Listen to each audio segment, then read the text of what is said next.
Hi everyone, today I'm going to talk to you about not anything to do with makeup, beauty, fashion, nothing like that. I'm going to talk to you about my career and how I got into advertising. So people that follow me probably know that, those of you who watch my videos probably know that I work in advertising. I've mentioned it a few times. I get to travel through my job a little bit as well, so I'm very, very lucky, and I totally love my job and I absolutely love it.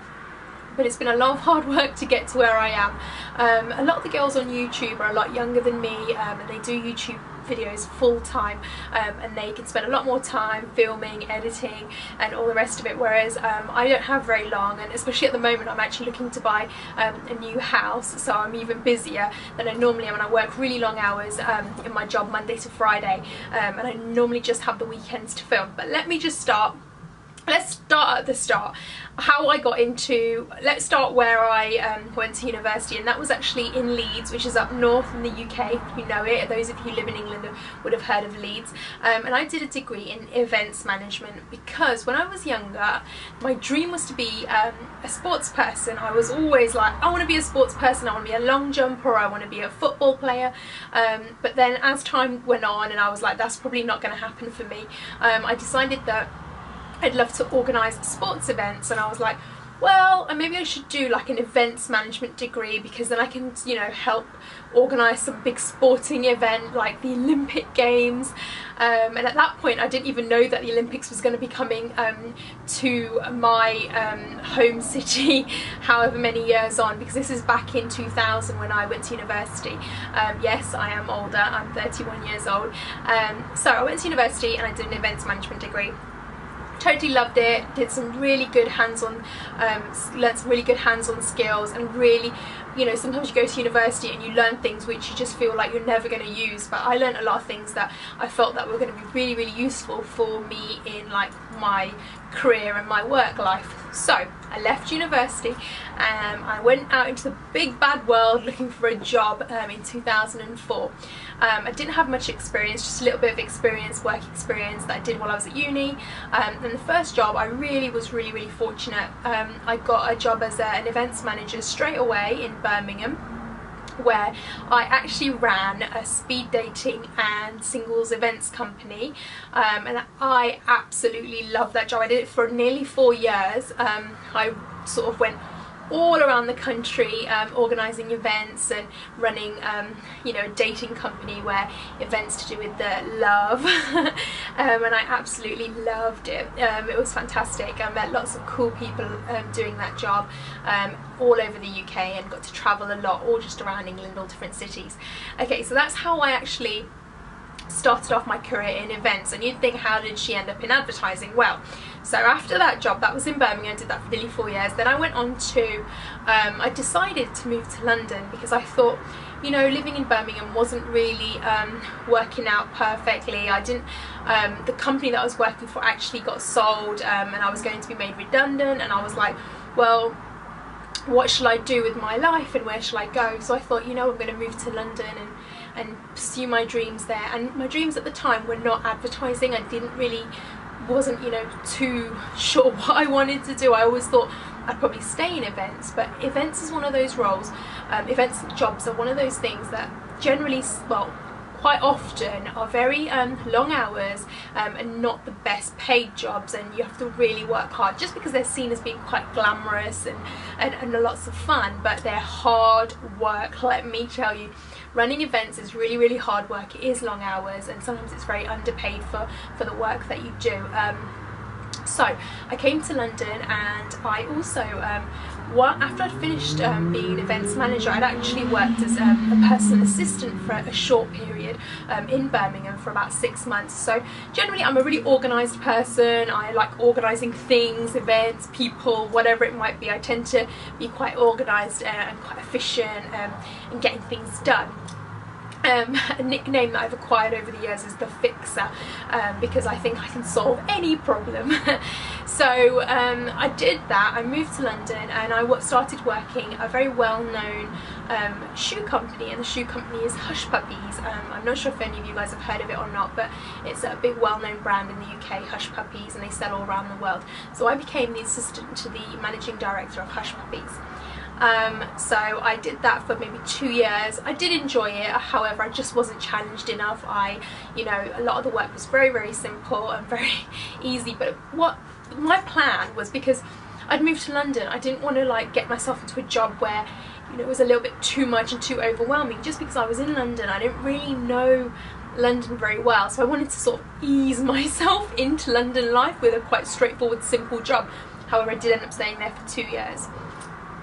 Then, after that role, I took on a role which was one of the biggest regrets of my life. I went into a sports marketing company, back, you know, the detour back into sports events, sports marketing, and they were doing golfing and Formula 1 events. However, that was a huge mistake.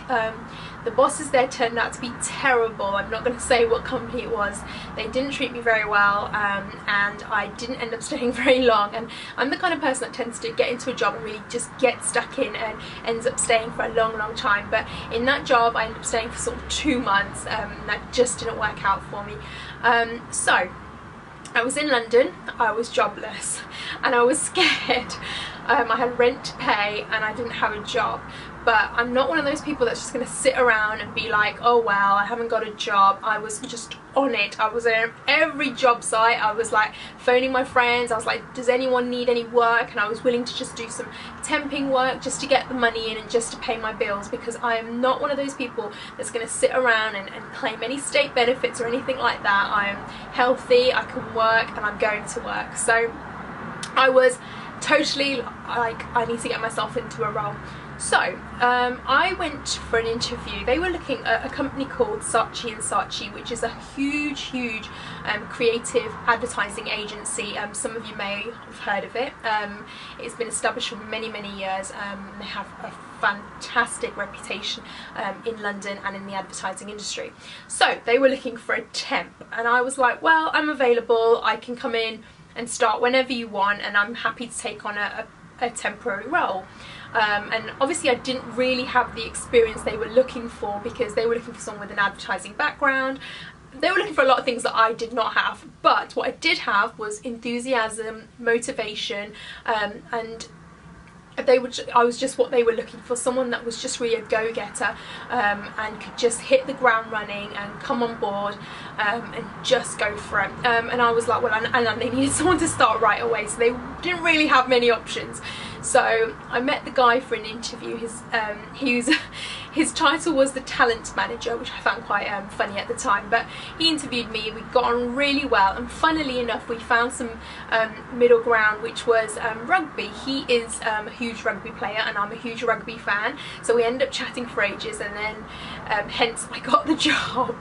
And then I ended up staying there for a very long time. They didn't just they just took me on as a temporary member of staff, but I ended up staying there for a very long time. Okay, so, well, very long time being around a year. So I stayed there for a year, and then in the back of my mind, I enjoyed my job, but in the back of my mind I always had the thought that, you know, I need to get myself into a permanent job, because they could let me go at any point. So I didn't want to be in that situation that, you know, they call me up and they're like, we don't need you anymore, and then I'd be back at square one. So I kind of always had my eye on jobs online, and, you know, I was always kind of speaking to my recruitment agents. And then I got a phone call one day from one of the recruitment agencies that I know, and one of the people at the agency was just a huge fan of mine, and had known that, you know, I'm really motivated, and I've helped set up a company when I first started my career, which was the dating company, and I'm quite entrepreneurial, and I can really get things done. Then I went for an interview with, I don't want to say the name of my company, but it's a company very similar to, it's an online company, and it's very similar to Google and Facebook, but it's not one of those two. It's a pretty big company like them, but I'm not going to say which one. And I got the job. I went for the interview, I got the job, and I was to help set up the company in the UK market, because they're very established in the US already, and this was 2 years ago. So the route, this is an advertising company within the online space, which I totally love. I love online, anything to do with online, obviously YouTubing online, I totally love it. I'm very passionate about the online industry. Within my advertising company, I actually work within marketing because I'm quite a creative person, and I have I'm always working on trade events, or I'm working on, you know, creative ideas on how we can market the company in the UK. So that's what I do, and that's how I got into advertising and how I got into my role that I do now. I hope I've not waffled on too long, and if you do have any questions, because I could have gone more into detail, but I didn't want to talk too much about each role just because this would have gone on for ages. So that's kind of the route I've taken to get into my role in the online advertising industry, and I absolutely love it. And this was the only reason I kind of addressed this question, was because quite a few of my subscribers asked me about this and how I got into advertising, because I know some of you guys are a little bit younger, so you might be looking to get into advertising. Now, I don't have any, you know, really hot tips of how to get into advertising. That's just how I got into it. But I'm sure, I'm positive, if you are really driven and motivated, and there's a really top-notch advertising company that you want to work for, you may have to work for free for a little while, but if you just show that you're really determined and passionate, there's no reason why you can't get to where you want to be. So, you know, I did have an element of luck. Working at Saatchi & Saatchi did give me my big break, just because having Saatchi & Saatchi on my resume, it opened many doors for me, because a lot of people see that company as a very highly regarded company. So when my current boss was looking for someone and he saw that I was working there, he was really interested, and I guess that's why I actually got the job in the end. You know, having that advertising experience, even if it's not very relevant to my current role. So that's it, guys. I hope you enjoyed my story about my career and how I've got there. So please appreciate, I am not a full-time YouTuber. I do this as a hobby. I do it for fun. I really enjoy it. I love reading your comments, and I love just the fact that I can talk to you guys through the medium of the internet and through YouTube, and you could be anywhere in the world and I'm in London and I can talk to you and you guys can see me and ask me questions, and I totally love that. So I hope you've enjoyed my video, and if you did, click the like button. Otherwise, I'll see you guys next time. And do you like my look? I've got my headscarf in today, and I've got my chunky gold necklace on. Anyway, guys, speak to you next time. Bye.